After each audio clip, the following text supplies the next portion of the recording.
Welcome to StaarCast, a show about tarot, divination, and all things mystical. StaarCast is a celebration of Starcon, the Southeastern Tarot Artist and Readers Conference. I'm Amy Mauser, and here's your host, Christiana Gaudet. Thank you, Amy, and welcome everyone to StaarCast. Today it is my pleasure to welcome my friend, Gita Rash. Gita, it is so nice to see you. It is so nice to have you here. How are you? I'm great. It's wonderful to see you again, Christiana. So the backstory is, although we are in the same industry and you will be speaking at Starcon and you are a deck creator, and of course we're honoring our deck artists at Starcon, so we're very happy to have you. You and I have known each other personally for many, many years. You are in the beautiful Pocono Mountains of Pennsylvania, and that's where I met you when I lived there back in the early 2000s. Right. And here we are now. So how great is that? So Gita, I knew you as a tarot reader and an artist. And before we talk about your new deck, I would love to hear just a little bit about your journey. How did you become a tarot reader?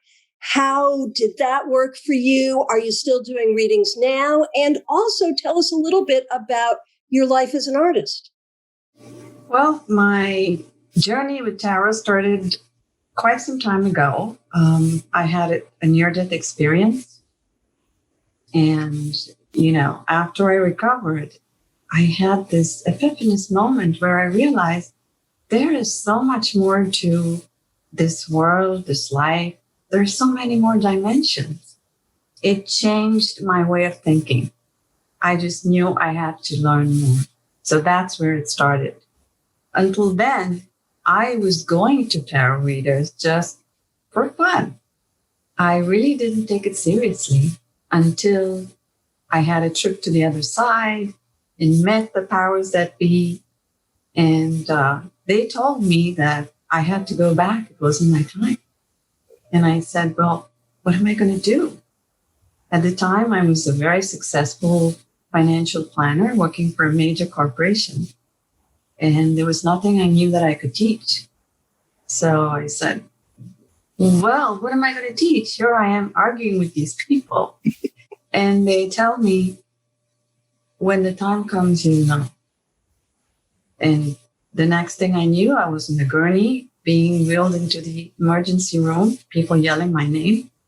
So that was the door that opened me to all these other dimensions. And I took it really seriously and started studying the tarot, the runes, palmistry.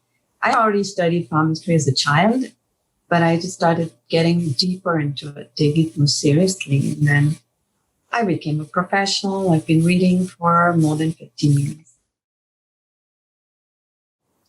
Wow, that is amazing. So were you a professional reader back when I was in the Poconos and you were there? Were you a professional reader at that time?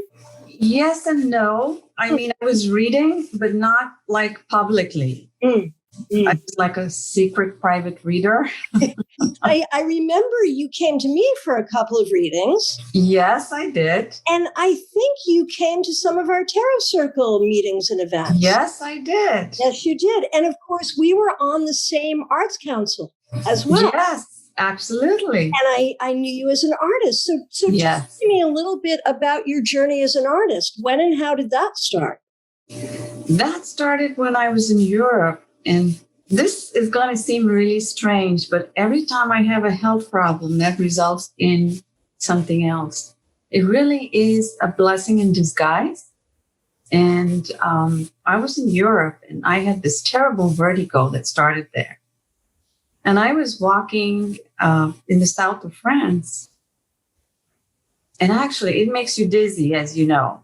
And I was looking down on the cobblestone streets and I was trying to get my balance, and then I suddenly had a flash of insight, just like we get when we do readings, divination. A memory of Van Gogh appeared.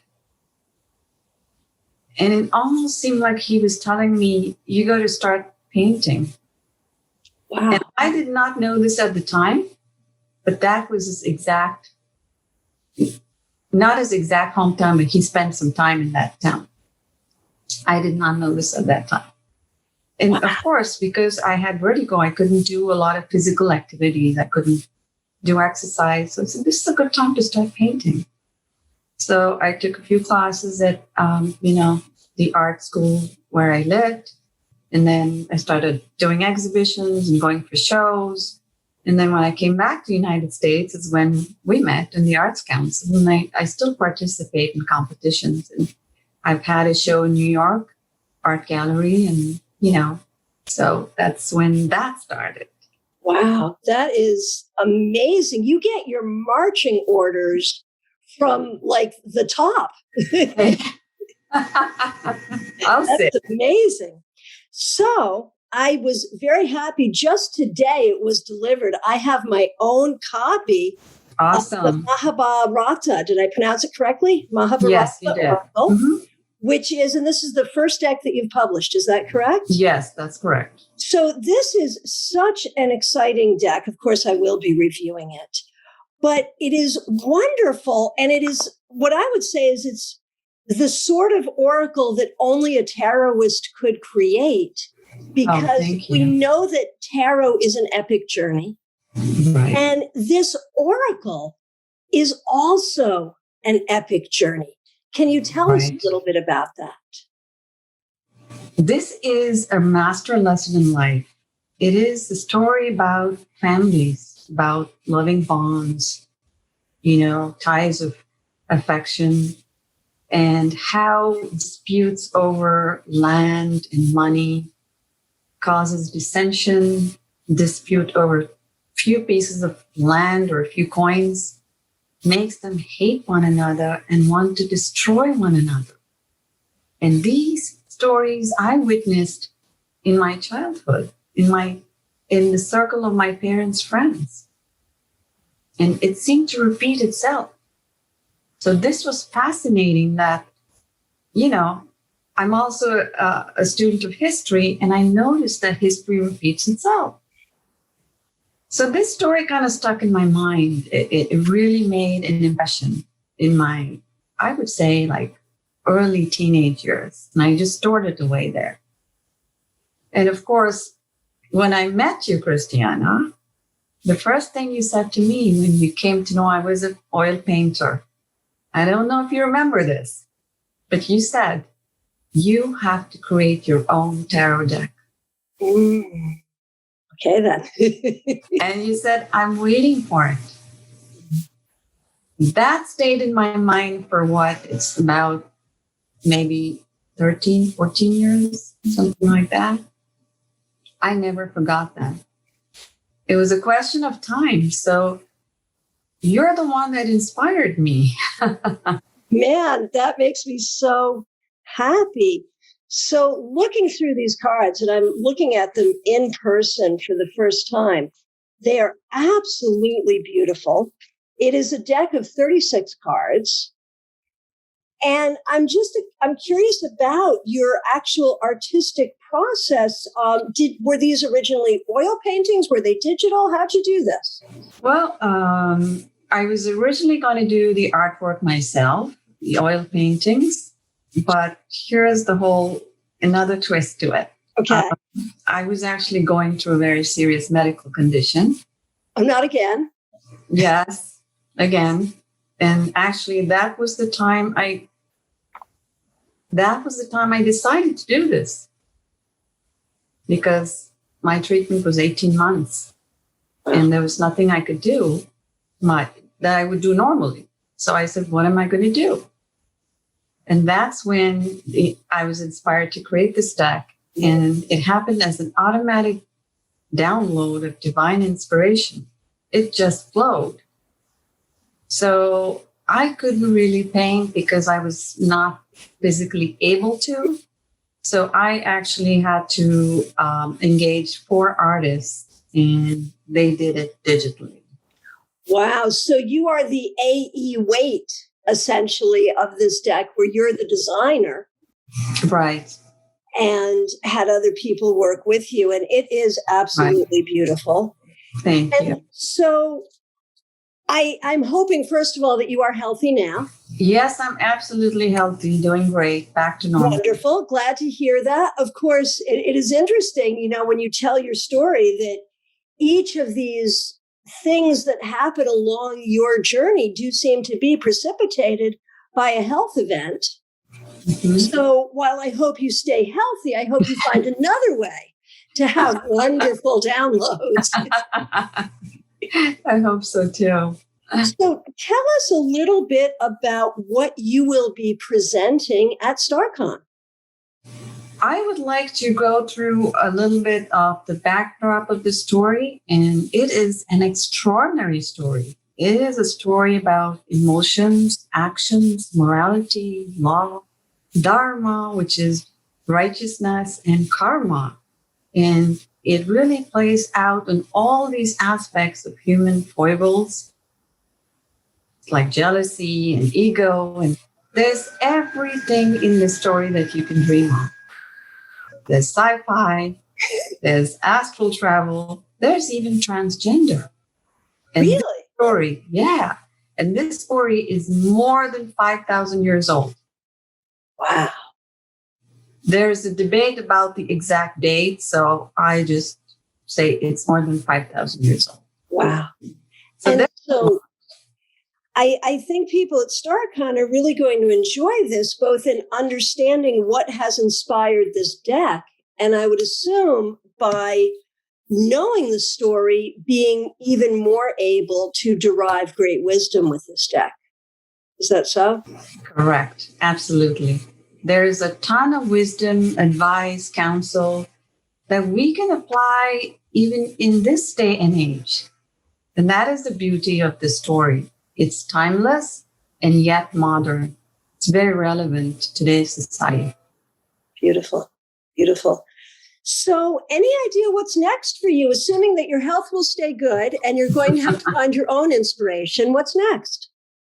I really hope to do another sequel to this, because it was so hard to find. It was so hard to limit myself to 36 characters. So I would really like to do part 2. And I'm also working on another book. So this would be my, I actually do have another publication, which is not a tarot deck. It's a cookbook.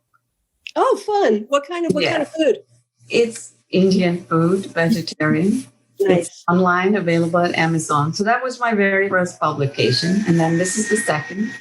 I'm working on the sequel and then a regular book. So fabulous. Fabulous. So before we say goodbye, and this would be my very first reading with this deck, I thought it would be fun if we could think about StaarCon coming up in January and maybe each pull a card from this deck to offer us some wisdom about it or some ideas about what we might expect. Can we do that? Great idea. Great idea. Okay. So my very first reading with this new deck. I picked mine. Ooh, okay. You can tell me if you want to go first or you want me to go first, but you're doing all the interpretations because I don't. Absolutely. Okay. You go ahead, Christiana. I got card 36, impartial. Oh, that's a great one.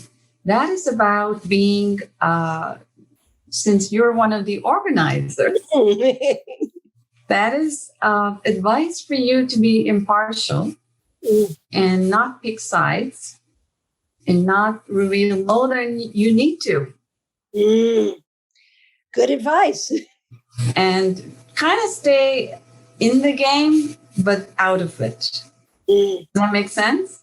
It absolutely does. And, I can read some meaning into it too, because I am a hardcore tarot person. Yes, you are. 8 card deck, man, that's my thing.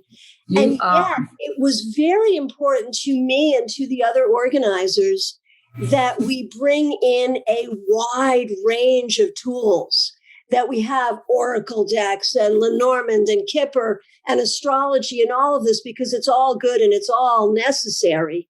And so I feel like this new deck to my collection is telling me right now that I need to love it for what it is and be willing to embrace all of these beautiful tools. Sounds like you've already done it, since I know you are diehard tarot, and I'm really surprised that you have Norman and everything else. So in this case, it's validating your impartiality. Yeah, that's beautiful. It's validating the fact that you've been fair and just to every aspect of divination. Perfect. So what did you get? This is what I got. Card 25, beauty. Beauty. And this is beauty in art. Perfect. Beauty in love. This is seeing beauty as pure beauty in every aspect of life. Not just the physical beauty, but the worship of something beautiful. The admiration, the love that comes with beauty.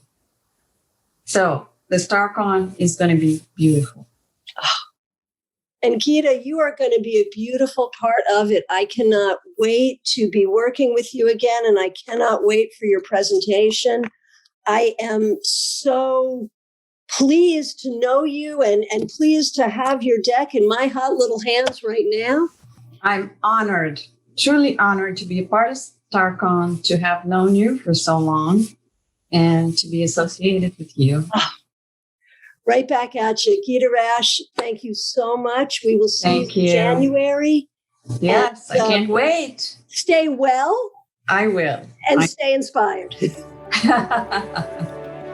Thank you. Thank you so much. Thank you. My pleasure. Thanks for joining us for StaarCast. For more information about our annual conference, visit us online at starcon.com. That's StaarCon.com. We are looking forward to seeing you in January.